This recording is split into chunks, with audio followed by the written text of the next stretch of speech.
economic system for this, since it results in various problems, including point C. Important evils result, notably the frightful instability of the whole economic system, and that's because of this sort of positive feedback effect that I was talking about, where you get sort of boosts in the money supply with it. Martin Wolf estimated that the UK government could potentially run a fiscal deficit of 4% of GDP without borrowing or taxing. Okay, so that's the role of the private sector is kind of question. What about the role of the state itself? When you think about it, what effects will cyber currencies such as Bitcoin have as new media? Will they be competitors for traditional fiat currencies? Will they help to prompt change, perhaps, in some way? I mean, are we going to see kind of another transition of some sort? Will the global village have its own gold standard? So Bitcoin is a little bit like gold in that there's only a finite quantity of them that can be made. What will be the role of money at all? Money always points towards number and short-term profit. It's sort of baked into it, because money is a way of putting a number onto the world. Right? So can the design of new currency somehow modify that, or do we need to move beyond money?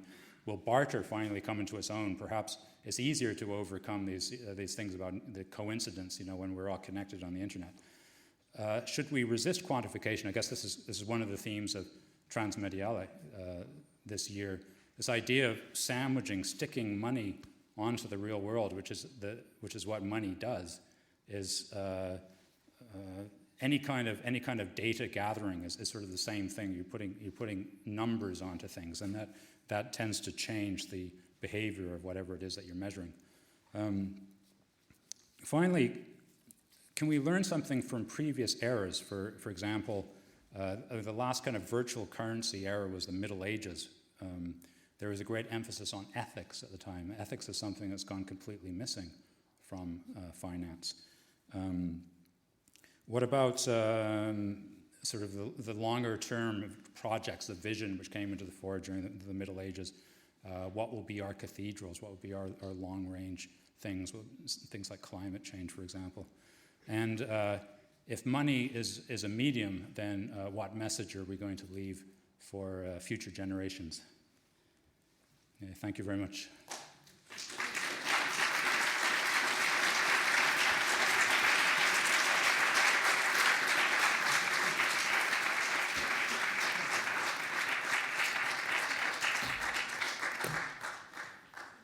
Is this on? Called Artistic Director. Thank you, David. This was an amazing lecture, which really did go through the whole history of money. That's amazing in one McLuhan lecture.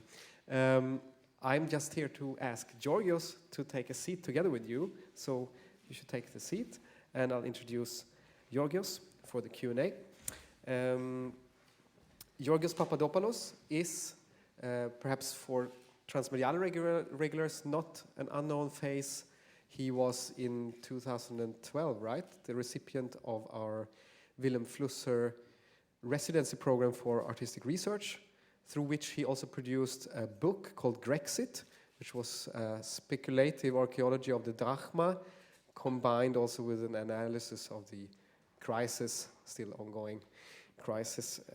And it's in your work also on economy, you often deal with these symbolic dimensions also of of economic discourse, of currency, and you combine, I think, also a very special kind of, on the one side, the economic schooling that you have with a philosophical and artistic practice, and very much a speculative one. So, formally, you hold a Master in Philosophy of the Social Sciences from the London School of Economics and a PhD from the Erasmus University in Rotterdam that was just awarded, I heard, so congratulations on that. So, welcome Georgios Papadopoulos, and once again, David Orrell.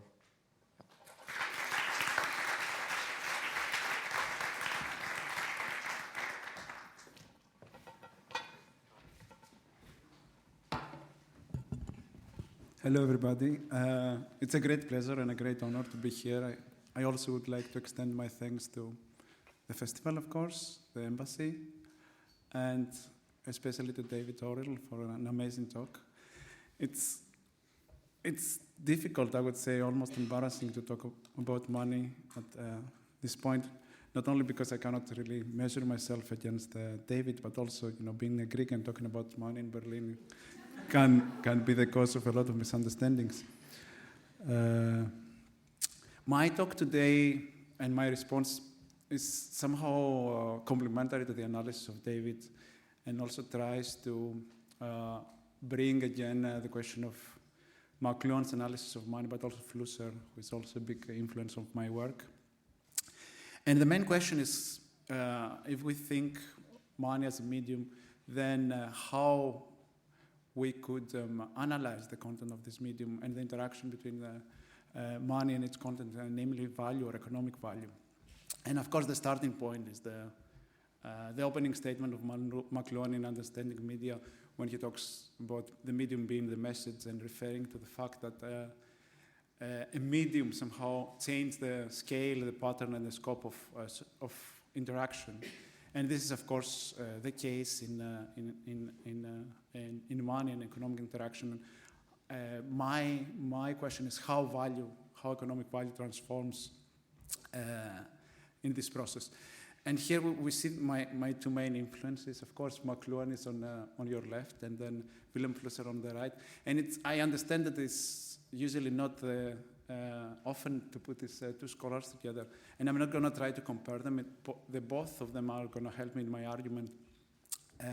There is something that connects them, and this has to do with a big cultural shift that they recognized early on, and the fact that there is this kind of linear thinking of modernity and written languages somehow surpassed or phased out by new technological communication. And I will use their frameworks side by side to see how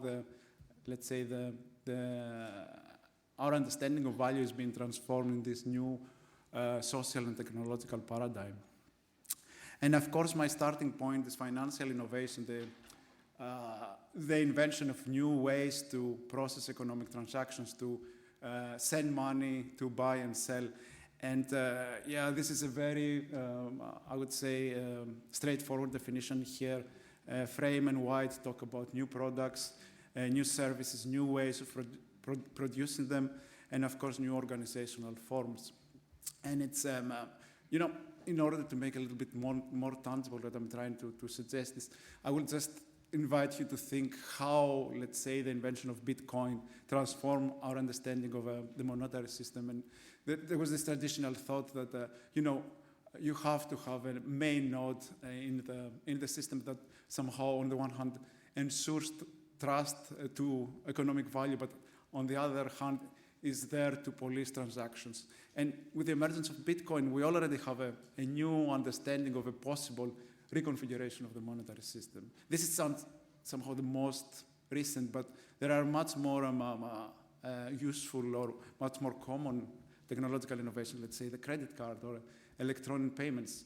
People talk about the internet and the great possibilities of communication or participation that it offers, but in many cases, if you don't have the appropriate payment medium, you cannot really buy the book you found on Amazon, or you cannot order the pair of shoes that you really saw in a better price, or you cannot buy the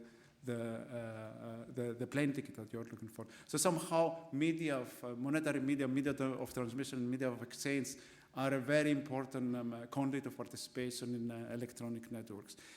Last but not least, I will talk about global finance, and it's kind of spread, it's a mushrooming with the ability of people from all around the world to be able to speculate on stocks through the internet. And this creates a very interesting possibility where all the consumers and around the globe, with their desires and their belief, they participate in the financial market, and they contribute with their participation to the organization of an overarching economic system of prices that involves both assets, and here I refer directly to the financial system, but also commodities through e-commerce.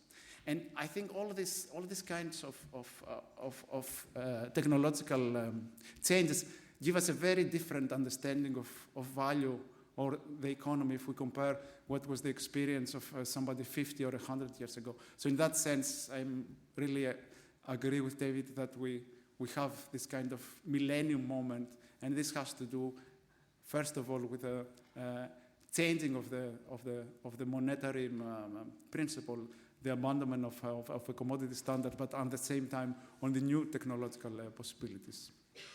So going back to my two philosophers, and namely to Flusser, I'm going to talk a little bit about how money or value is represented in this kind of interfaces, be it the Bitcoin or be global finance, and how this kind of forms of representation transform our understanding of economic value. Flusser talked about technical images and the apparatus that produce them.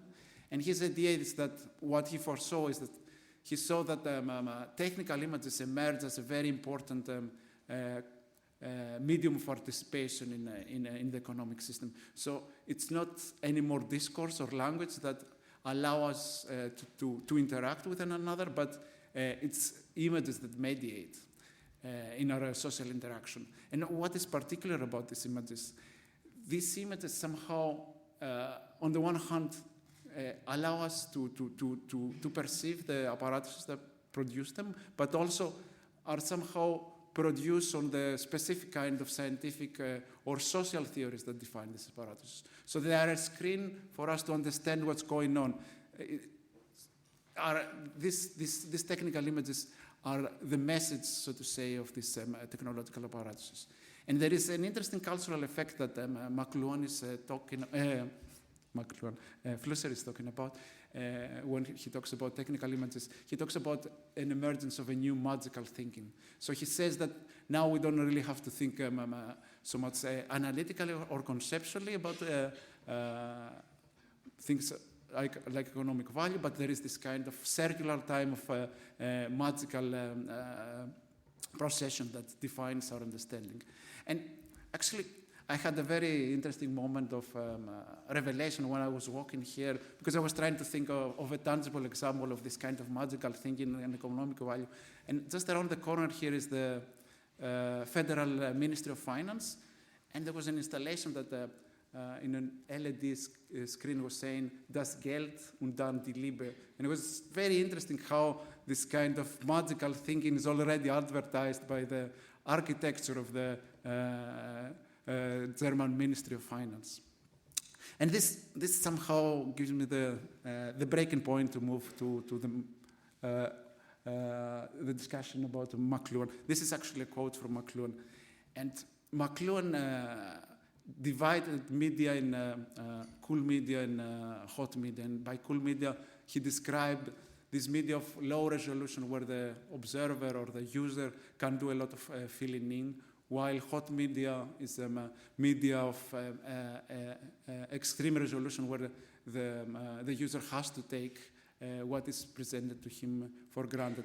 And it's very interesting that money, in a sense, is a very cool medium, because in a sense, it doesn't have any content. Money can quantify everything because it's actually empty of any real properties.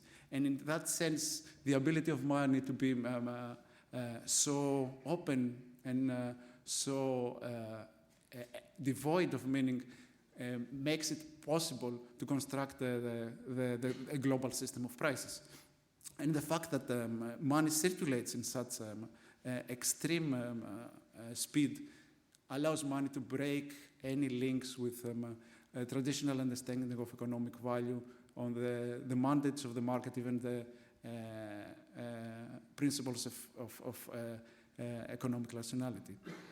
And this is a very interesting relationship between money and acceleration. Does not refer only to the economic system as a whole, but also to our individual relationship to consumption and production.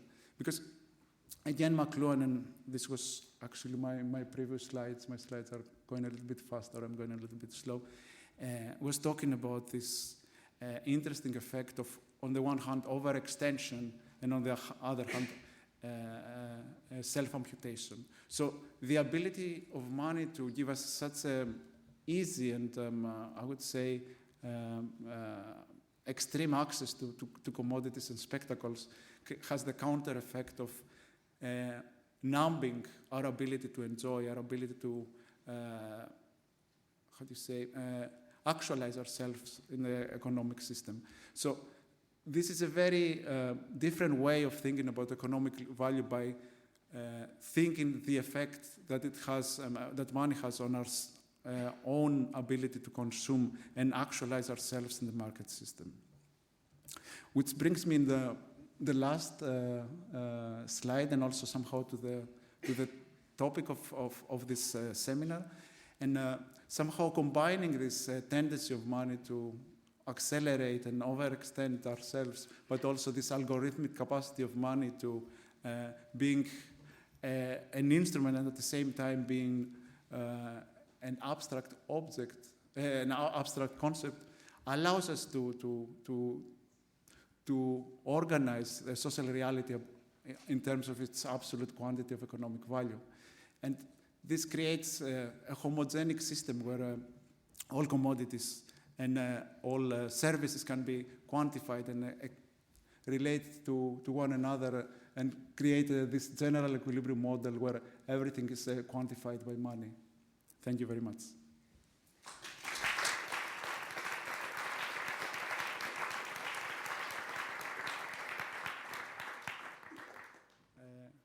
So now the floor is open to questions. I will invite David back to the lectrum. I will be moderating. There are 2 microphones on the 2 sides of the room, and I would like to invite you to ask David questions. Please, David.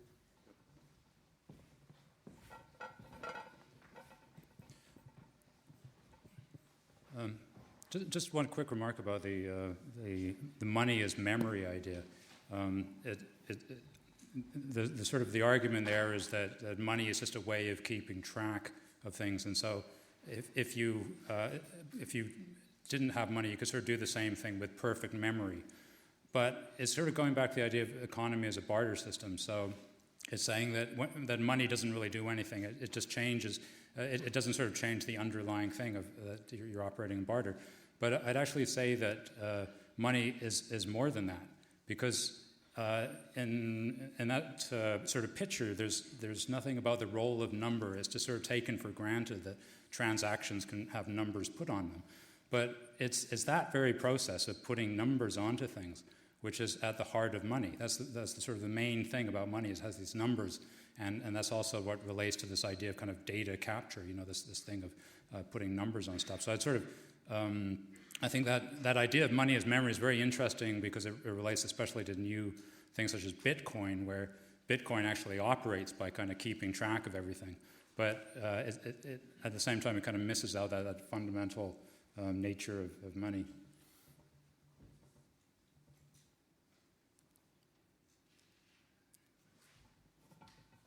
I think there is a question there on the back. The lady in the back, please.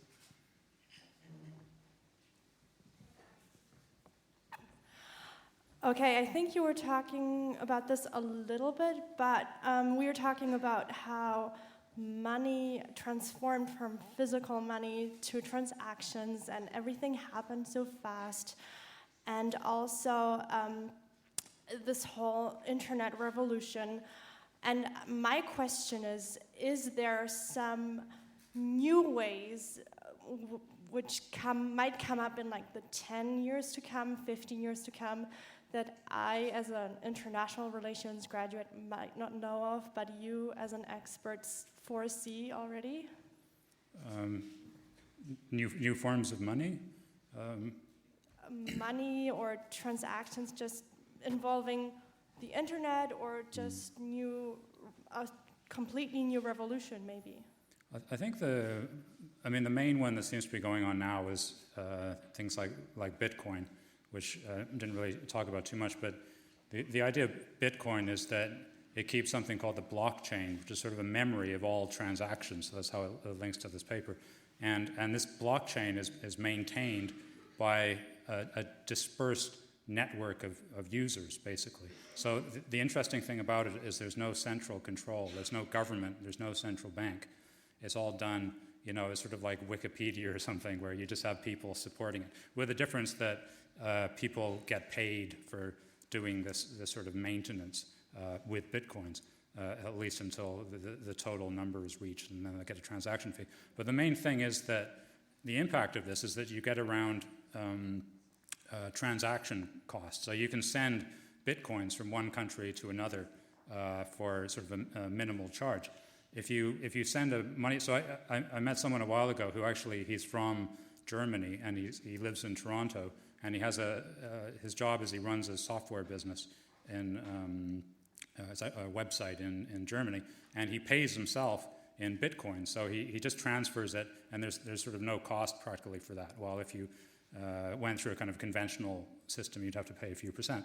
Now, that's not all that important when you're just transferring euros to dollars, but if you're sending remittances back from Europe to Africa or somewhere using a service like in Canada, we have Western Union, there the transaction fees can get up to around 20% for some countries. So it's extremely high. So I think that'll be certainly a major revolution, which will prove quite disruptive probably for a lot of financial companies. Hi. As you know, Russia, Iran, India, China, and Brazil has formed an alliance against the Western countries about creating their own central bank, the World Bank, and not using the US dollar as the hard currency, but exchanging their currencies in between themselves. So what do you think about the possibility of this being successful and the effects in the world economy?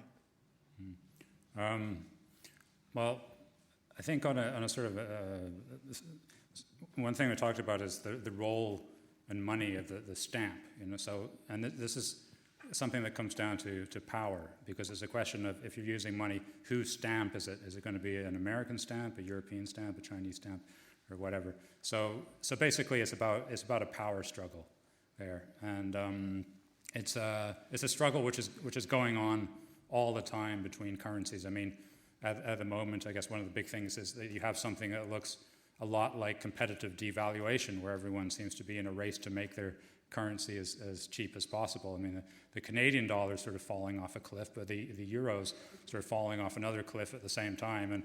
And the only one that's not doing that is the US dollar at the moment.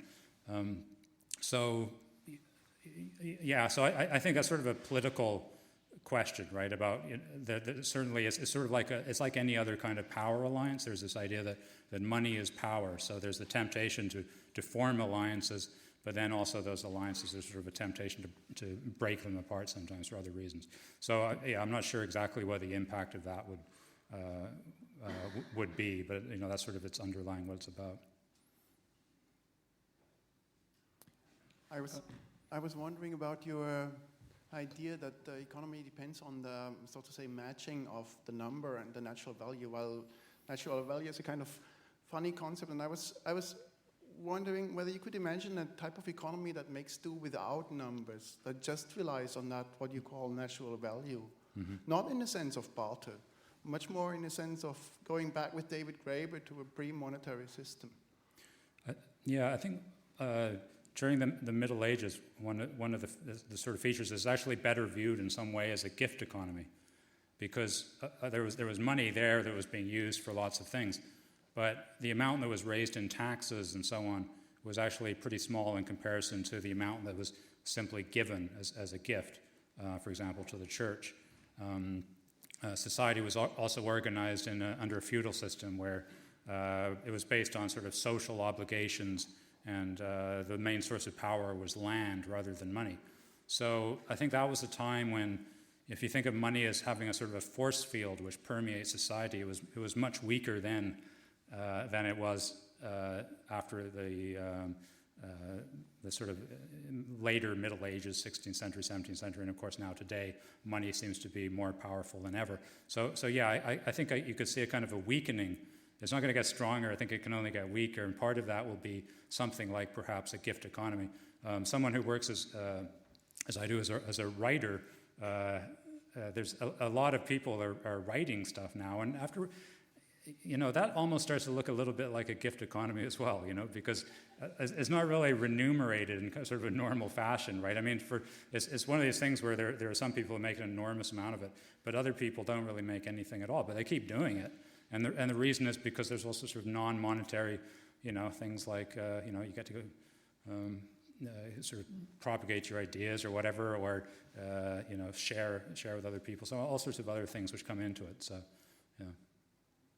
Hello, my name is Martin, and I would first thank you also for your lecture, and I think it showed how complex money is, and I think actually because it is so complicated to understand what it is, that's the reason why we believe in money. So if you can't understand something, you start to believe into, and so I think that also that Walter Benjamin, a German philosopher, he wrote sadly just a fragment about capitalism as a religion.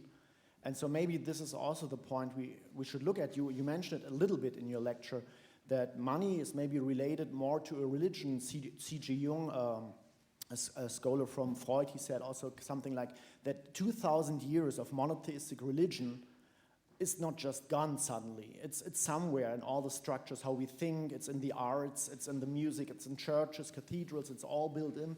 It's built in our culture and it's reproduced maybe in this other monotheistic thing we believe into, right, like money. And I think it's kind of tough to abandon it. So I think it's not something outside, something complicated, it's something which is inside of us. We are the money, it's in our social structures, even if we just see the coins and everything. So my question is kind of, do you think, or what do you think has to be done that kind of we become heretics of money? You have to burn all of your money immediately. Nothing else will do. Burn the witch. No, that's a very good question. Certainly religion seems, I mean, when you look at the US dollar bill, it showed a picture of the back and it says, in God we trust. Interesting, I think that just got added shortly before the Nixon shock, so it was kind of a warning, and it also has the iconography of this all-seeing eye. There's this pyramid with an all-seeing eye on the top, which seems to have very sort of monotheistic, sort of spiritual overtones of some sort or another.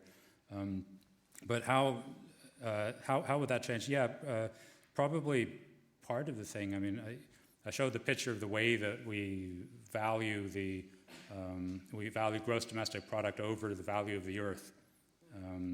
And the reason being that GDP is something that you can measure, and the earth is something that's fuzzy, and as you were saying, value is intrinsically sort of a fuzzy concept. And how do you put value on the earth? Well, you can sort of have a go at it, but really you can't.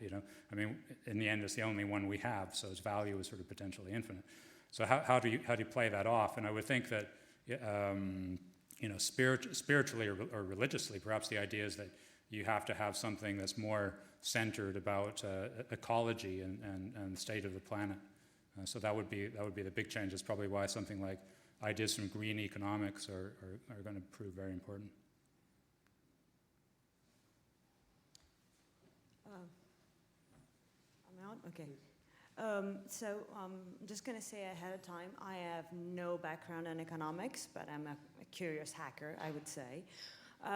So I guess as an artist, I've learned how to hack the message in the medium. And as I'm looking and I'm listening to your talk, I'm thinking about how money has actually sculpting both our ecology and how